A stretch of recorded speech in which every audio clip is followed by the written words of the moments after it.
Hi guys, and thank you so much for joining me. It's been a while. If you are new here, I'm Kat and I usually talk about true crime, conspiracies and all sorts of related things. Today I want to talk to you about Summer Wells' disappearance. But before we get into it, I just want to let you know all the information I give you in today's video are taken from the public domain. The video is only for educational and entertainment purposes. I do not mean any disrespect to anyone I talk about in the video. Thank you. I'm pretty sure that you guys are already familiar with the case. I haven't been in the loop myself because of all the stuff I had going on. So let's start with the beginning. Summer was last seen on Tuesday, June 15 at around 6:30 p.m. at her home on Ben Hill Road in the Beech Creek community in far south central Hawkins County. She was reported missing the same evening. An endangered child alert issued on Tuesday night was escalated to a statewide Amber Alert on Wednesday morning. Summer is 3 feet tall with blonde hair, cut short and blue eyes. Her parents say she loved to play princess but is very much a tomboy who keeps her brothers in check. Her mother described Summer as the boss of the family. The 5-year-old was reported to be barefoot and wearing a pink shirt and grey shorts. Don Wells, Summer's father, believes his daughter may have been kidnapped. He is confident Summer would never leave the hill where their home is, and he believes someone snuck up on her and grabbed her. He doesn't think she's in the nearby area of the house or in the woods. Leslie Earhart, the TBI's public information officer, the Tennessee Bureau of Investigation, stated during media briefings that the circumstances leading to Summer's disappearance are very much unclear. During a June 24th briefing, Leslie Earhart said they couldn't discuss everything in the case. The incident commander of ground search in this case is Church Hill Rescue Squad Captain Tim Coop. In a June 27th release, Coop stated crews are scaling back search operations. Tim Coop said the search efforts would continue on a more specialized team basis as needed and directed from local, state and federal agencies. At a June 24 briefing, Ronnie Lawson, the Hawkins County Sheriff, has addressed the mental, emotional and physical toll the search had been taking on the crews, but that they would continue. Even though operations have been scaled back, Lawson said Hawkins County detectives and agents of the Tennessee Bureau of Investigations are continuing to check every possible lead. More than 100 emergency responders searched around Summer's home with ground and aerial search crews covering a several-mile radius by Thursday evening, but have yet to locate her. Communications issues and rough terrain have complicated the ground search effort. The teams had to install temporary signal boosters so they can communicate easier, but even those are not of much help. Don Wells, Summer's father, said he believes she may have been taken by human traffickers who became aware of her on social media. Wells also stated his wife has been very upset by the way she has been portrayed in social media posts. Candace Wells is monitoring social media looking for clues, and she has been very upset about the online negativity aimed at her. Donald Wells, the father of Summer Wells, said, and I quote, "They received some sort of tip and we seen blue lights up and down Beech Creek and the helicopter flew until like 4 a.m. looking around. So we were up until 4 a.m.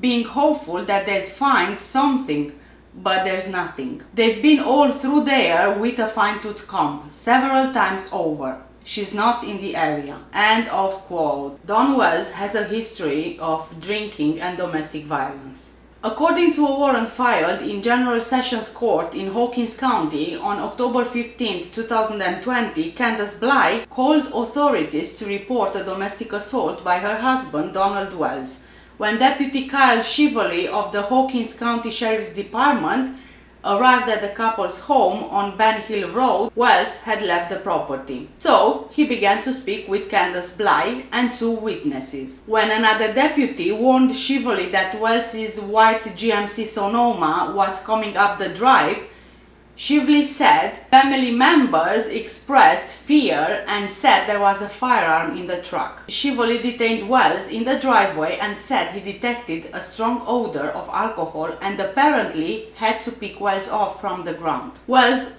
apparently admitted to having a firearm in the truck, but he said it was a black powder pistol. The weapon was soon located. Wells was also allegedly admitted to having felony charges in Utah. When Shively spoke with Candace and the two witnesses, Jose Roman and Candace Herrer, the grandma, Bly said Wells came back home drunk and when he saw Jose in the house, accused Bly of infidelity. He allegedly then began to struggle with both Jose and Candace Bly, and she was pushed down, injuring her left knee. Bly and the other witnesses said Wells began punching himself in the face and then left. Wells was arrested and in April of this year pled guilty to possession of a firearm while under influence. Charges of unlawful possession of a weapon and domestic assault were dismissed due to failure to prosecute. He was given supervised probation for 1 year and he was also ordered to perform 96 hours of community service. His weapon was seized. Candace Bly also filed for an order of protection for herself and 4 children on October 13, 2020, but later she withdrew the petition. Don Wells was also charged with being a fugitive from justice for an out-of-state parole violation in 2001. Don Wells opened up about the charges and protective order, saying he had been in Utah and he and Candace Bly weren't on the same page due to lack of communication. Quote, "We worked it out. She's apologized to me. She went to the district attorney. She even talked to the judge and told him that she made a serious mistake and, that's the end of it." End of quote. Wells also said she didn't get hurt and I never hurt nobody. So, in addition to Tennessee, Donald Wells faced previous charges in Utah and Arkansas. In Arkansas, Wells was charged with possession of controlled counterfeit substances without prescription and burglary between 2006 to 2007. Wells faced multiple charges in Utah from 1990 to 2001. He was charged with attempted aggravated assault, interfering with a public servant, forgery, burglary of a dwelling, and theft. He first spoke with reporters on June 18, sharing what his wife, Candace Bly, told him their daughter was doing before her disappearance. Quote, "She was planting flowers with her mother and her grandmother and she wanted to go in the house. So my wife watched her go into the door and she went in the house. And the boys were on the internet, of course, and she wanted to go downstairs and play with her toys. So when her mother came in and called Summer, she went down into the basement when Summer didn't reply. Summer was gone." On June 28, Candace Bly spoke about her daughter's disappearance for the first time on camera nearly 2 weeks after Summer was first reported missing. Quote again, "Me and my mother and her were planting flowers and we went in after we got done washing our hands and she got a piece of candy from grandma. She wanted to go back over and see her brothers and I said okay, and I walked her all the way over to the porch and I watched her walking into the kitchen where the boys were watching TV." End of quote. Candace Bly said she asked the boys to watch their sister. "Within 2 minutes I came back and I asked the boys where their sister was and they said she went downstairs, Mom, to play with her toys in the playroom." Candace also added. Summer's mother recalled yelling downstairs for the 5-year-old a few times but never heard back from her, which was unusual for her daughter. Candace Bly also stated she is certain Summer did not wander away from their home. She also said she's scared that somebody is hurting her daughter. "Whoever has my daughter, I pray and hope that they have not harmed her and they bring her back to us safe and sound." End of quote.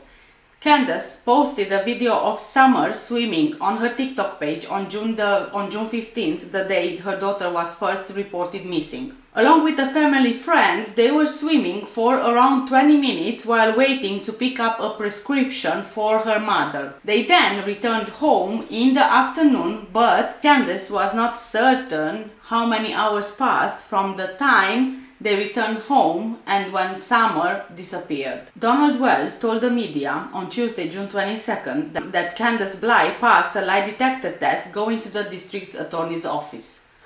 Summer's mother, Candace Bly, also has a criminal record in the state of Wisconsin, a guilty plea on misdemeanor domestic abuse charges in 2003. Candace Herrer, Summer's grandmother, was also planting flowers with Summer. Candace Herrer, Summer's grandmother, stays in a camper on the property.